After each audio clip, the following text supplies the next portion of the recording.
welcome back to the Local Swing Podcast. Today's episode, we are highlighting the journeys, successes, stories, everything in between of a longtime friend of mine from CM Fox Realty, Chris McCabe.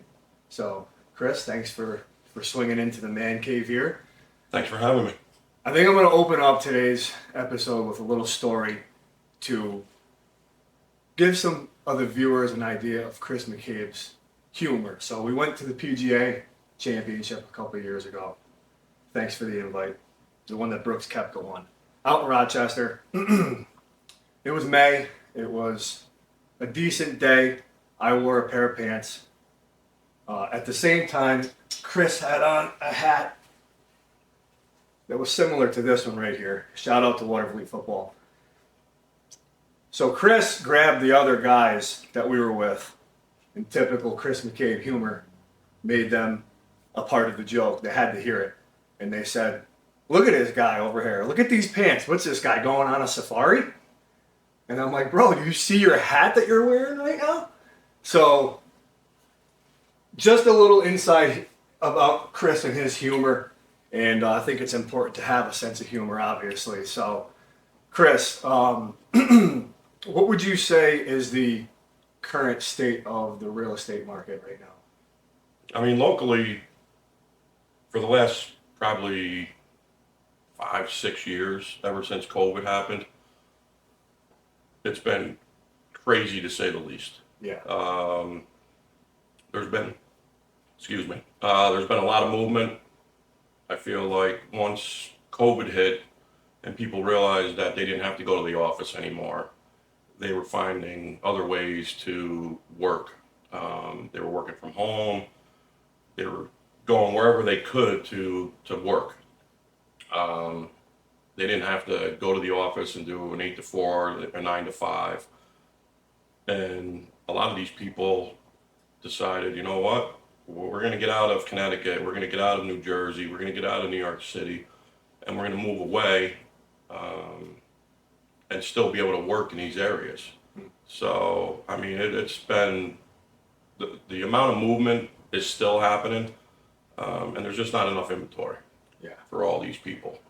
So, when you mentioned COVID, I feel like the general consensus for everyone was like COVID happened and like created this, you call it the movement in the real estate market. And it's everyone kind of now, in my opinion, playing that waiting game of like, is it going to stay like this? Is it going to dip? Is it going to correct itself? Like, past trends have indicated that it will. So you would say it's still closer to where it was right at COVID than it was before? I mean, interest rates have definitely, I feel like, slowed it down a little bit, because anybody, 3, 4, 5 years ago that were getting the 2.75 interest rate, the 3% interest rate, the 3.25. I mean, it went up to almost 8%. Right. So it kind of put the brakes on anybody that was looking that didn't have to move. Yeah. So bring us back to the early days in your real estate career. Before you were a real estate agent, you were a police officer, my hometown. I think you got out before I was getting in trouble, so I never really crossed paths with you in that aspect. But so what would you say got you into real estate? So, unfortunately, I was in an accident while working on the police department. I ended up having spinal fusion on my low back. At the time, I had a daughter who was about a year old. So I didn't know what to do after. I mean, I was from 20 years old, I was a correctional officer. 25, I became a cop. 29 years old was the accident. Then I was out for probably 2 years before I decided I needed to have this surgery. I just couldn't, the day to day, chasing a little girl around. Right. I needed to have the back surgery, so once I got past the surgery, it had been 3 years that I didn't work. Yeah. And I mean, I was still young. I mean, I was only 31, 32 years old. Yeah. I'm like, I got to get out of the house. Yeah. Like, I got to do something. I got to meet people. Like, that's what I was as a cop. I mean, you were out meeting people, Mm. you know, protecting people, everything like that. Just basically sitting at the house. Yeah. I mean, look, don't get me wrong. Being a father, stay-at-home dad was great, but you come a point where you gotta do something. Yeah. So originally I ended up buying a property that needed some work. I ended up flipping it. I had a bad experience with the agent that I hired to help me. He kind of once the deal was signed, he kind of was nowhere to be found Mm. until the closing when it was time to get a check. Right. So after the first time I did a flip, I did another one, and same kind of experience. It was just, I was kind of on my own. Yeah. So I got thinking, I'm like, this isn't the way it's supposed to be. Like, people buy real estate. Most people don't know what to do. I mean, not everybody's buying a house once a month. Some people go 10 years, some people go 20 years without ever buying or selling a house. And they don't know the process. So I kind of thought to myself, the hours are flexible. I can make my own schedule, and I can help people at the same time. Right. So that's kind of what started it. I'm like, if this guy that didn't do anything for me, if he's doing it, then I can do it. Yeah. So I went to get my real estate license, and originally the plan was get my real estate license, try to figure out like how to do this job. Yeah. Because like I said, for 10 years it was nothing but law enforcement. So I ended up getting my real estate license. First year I sold 12 houses. Mm-hmm. I thought that was great. Yeah. Following year, I think I went up to like 16 houses. About 4 years ago, I think I did 90 transactions. Yeah. So it kind of just snowballed. Every year it went up, up, up to the point where I am now. Yeah. That's awesome. Like, so you mentioned the back injury. Does that affect your golf game at all? Just asking. I'm not saying. Just asking. It doesn't help, but it doesn't hurt either. Yeah. No, I got you. Like I saw you at the bunker the other day. You had a great event for the March Madness opening round there. Shout out to the bunker. Unbelievable facility over there. But I didn't see you on the simulator, so maybe your back was just a little sore that day. We actually I do a golf league for about 15 other guys, friends, co-workers, clients of mine, and we do it on Wednesday nights. So the event at the bunker was on Friday, so I needed a little bit of a break after Wednesday. No, I hear you. What are some of the things in the beginning of your building yourself up as a realtor? What are some of the like mistakes that stand out to you now that maybe you made? Like you took some lumps in the beginning, and just talk about how you have to just get through those. And you went from 12 to 16 to 20, and just persevering, I guess. I mean, I feel like in the real estate business, it's a more about name recognition, getting your name out to the community.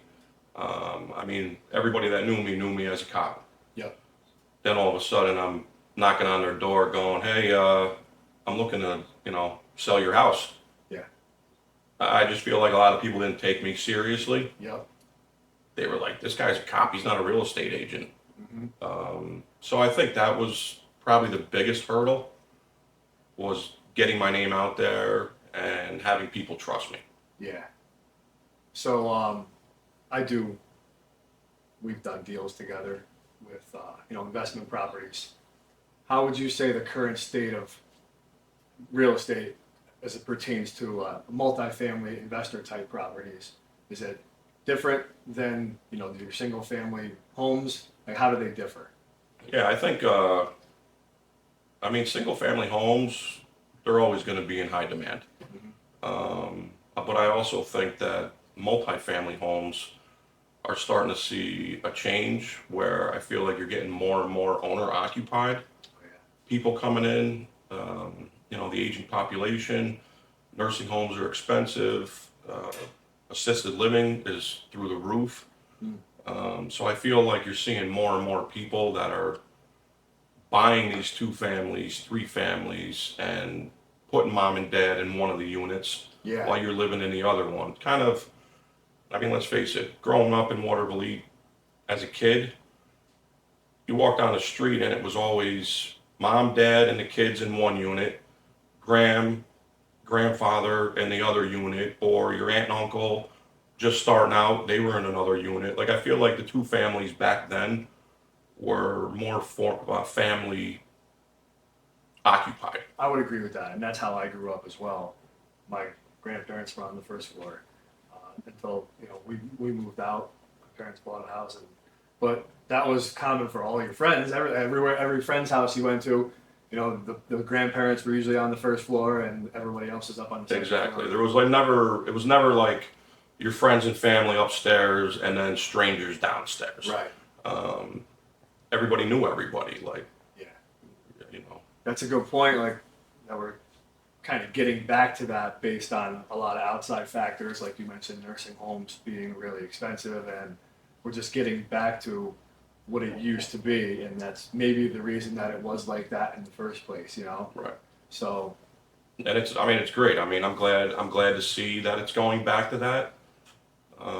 Just because I feel like a lot of these elderly people, they get put in these nursing homes and they get kind of forgotten about, Right. and neglected. yeah, Whereas if you're living downstairs from your son or daughter, or even brother or sister, somebody's always there to take care of you and look out for you. yeah. What do you think, to stay creative with, being engaged with, the population of possible home buyers and sellers? Like, what kind of things do you do to maybe market yourself to people that don't know you? So I mean, a lot of people say I'm a little unorthodox with my advertising and my networking and my social media. But honestly, in this market, you need to stand out from the rest. There's 4,200 agents locally. That number's probably going to decrease significantly over the next couple years. Yeah, But I think in this market you have to stand out. I want people to say, "Hey, that guy does crazy stuff on his social media. He does crazy stuff on his advertising, billboards." But you have to set yourself apart from everybody else that's just doing the same thing. yeah, yeah. So you mentioned, we opened this with the story about you, ripping on me about my pants, and then also talking now about how to stand out. You wear suits sometimes for specific months. Occasionally. I know you have one for October for breast cancer. Yep. Is there what other suits do you have? So I have a couple for the holidays, like Christmas, where I interchange them a little bit. I'll show up at clients' houses that have Christmas decorations on their front lawn, and I'll start taking photos of myself. Yeah. I just had one, a couple weeks ago. I was supposed to show up, and my schedule didn't allow it, but I had a suit for St. Patrick's Day. Yep. We've got another one I'm working on. We're gonna get that one ordered soon. I was fortunate enough to attend the closing with you in October, so you wore the pink suit, and it brought a lot of flavor to the closing, and thank you for that. Obviously. Yeah, absolutely. I think we need one. I mean, Easter's coming up. Maybe a nice pastel purple one. Just throwing it out there. We can look into an Easter egg suit or something like that. Absolutely. So, if you weren't in real estate, what do you think you would be doing if real estate didn't really take off for you? You go back and think of maybe, what do you think now what you would be doing if you didn't do real estate?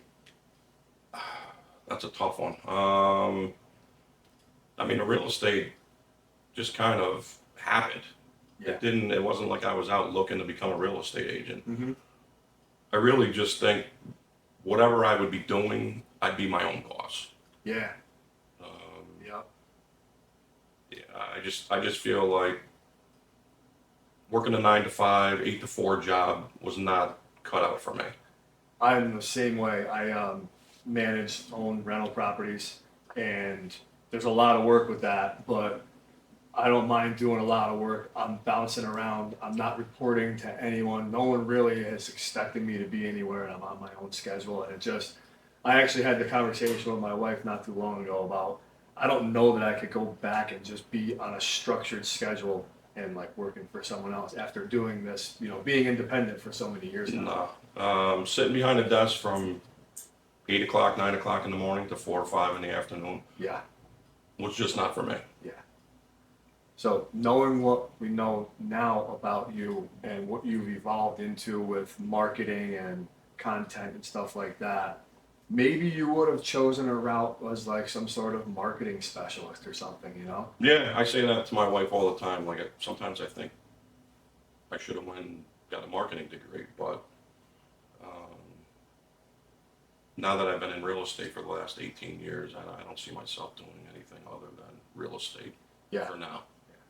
I mean, you mentioned getting a degree. That's another kind of topic that I always like to talk about is it's amazing how much we can learn without going and have to get degrees and things. And I think that the root of that is like building relationships of people that you're comfortable with and that you can both help each other. So what do you think how has relationship building been important for you in your journey so far? I mean, honestly, I think relationship building and building the trust of your clients and the people that are looking for a realtor is key. I mean, other than a little bit of advertising, most of my business now is referral based, friends, family, co-workers. I mean, I started at the jail in 1992, and you wouldn't believe the number of correction officers that still call me and say, "Hey, Chris, I loved working with you at the jail. I see what you're doing as a real estate agent, and you're the only one I'm going to call." Yeah, So, I mean, that was over 30 years ago, and these guys, girls, I still keep in touch with them. They trusted me to protect them when we were correction officers, when we were police officers, and now as a real estate agent, the same thing. So, yeah. I just think any key to a successful business is trust and building those relationships with the people. Sure. My own little flavor to that conversation is with me, and I got a plumbing problem. I got a plumber that I've been using, and I know what to expect from him, and I know he's going to do it, and I trust him. Mm-hmm. Now I don't have to go and spend more energy saying, "Oh, let me see what this plumber says. Let me see what this guy's going to say about it." And that little time that you don't spend shopping around, if you will, because you've built that relationship, gives you more time to go and do more valuable things as well. Yeah. So And you know it's going to get done right because you've already had an experience with this plumber. sure, yeah. So what industries within real estate are the most important relationships that you feel like you've built? Like not maybe with other realtors, but other subcategories within the home buying process, I guess. So when I first started, I kind of got, I mean, obviously your loan officers, you're Yeah. dealing with your loan officers. You want to make sure that if you're representing a buyer, you want to make sure that they get somebody that's going to take care of them on the mortgage end of it. Yep. So I feel like mortgage lenders are key. Attorneys, you want somebody that's going to protect you in the real estate transaction. Yep. So you got realtors, or you got home inspectors Yep. are also key, Yep. which I know you also do, Yep. and are excellent. But you always have to have a network of plumbers, electricians, roofers, people that can do work on the homes after the closing. Yeah. Maybe you got those relationships with the trade industries that your client is like, "Hey, I'm really worried about the roof."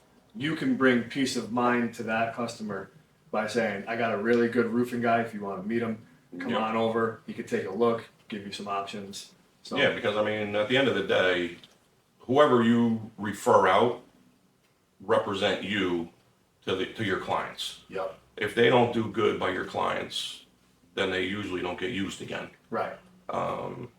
because it shows bad on me. Sure. And at the end of the day, these people are coming back to me and saying, hey, that roofer that you sent over to me Right. didn't do good by me. Yeah.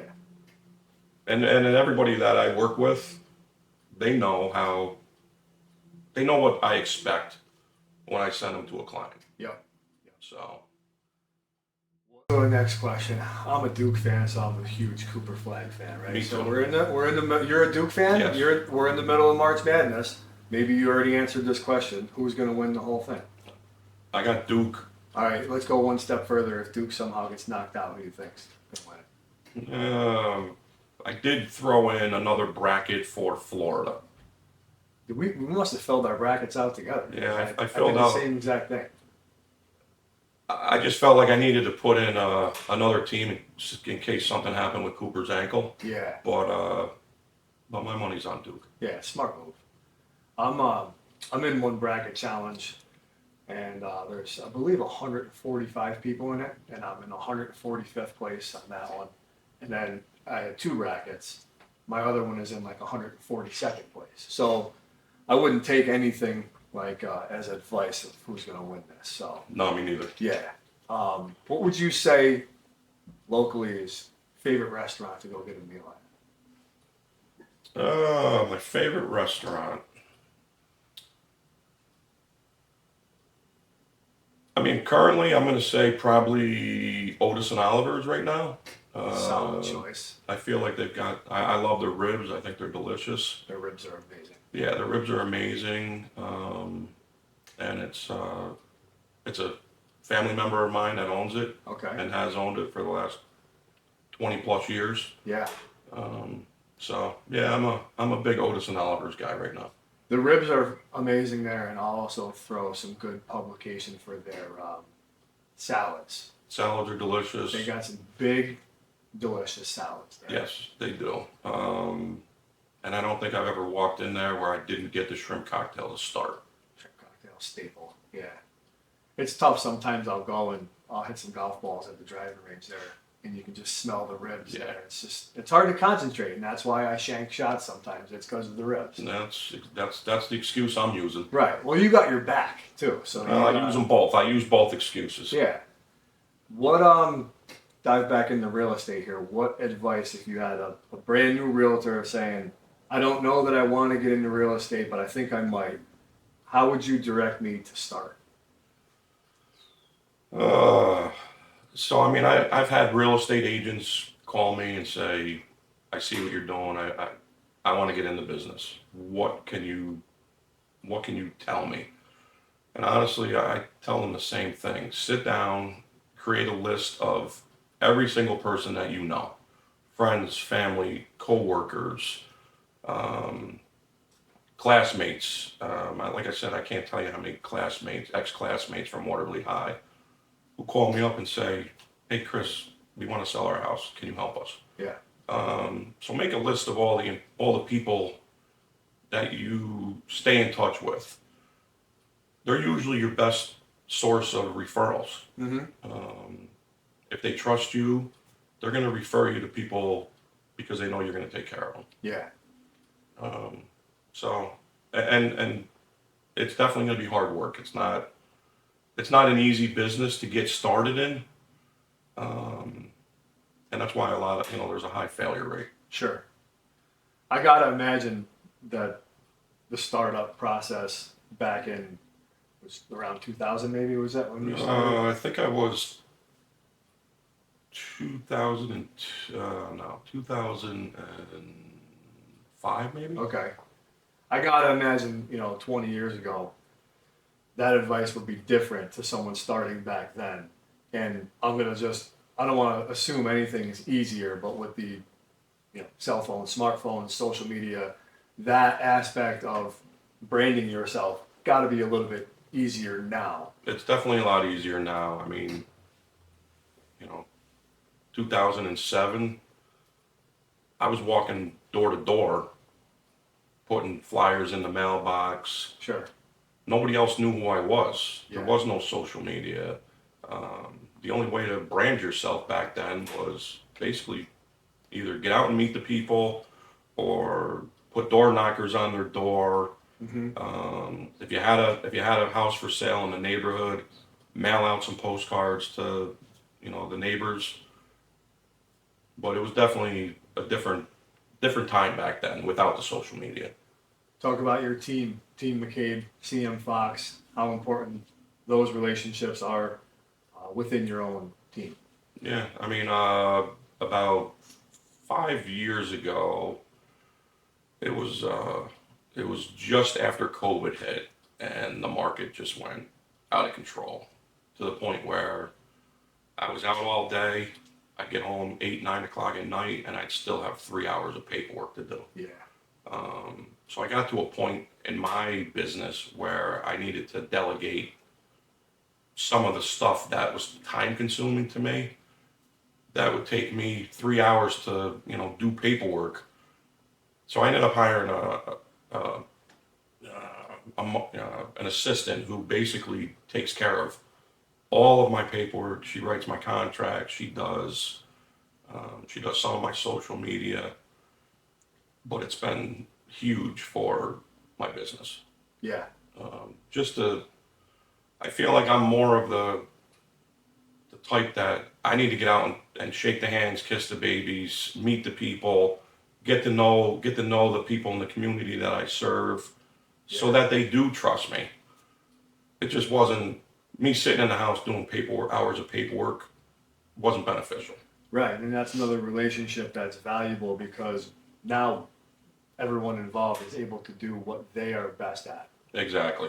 And you don't have to think about the things that you're not good at anymore or that you don't want to do.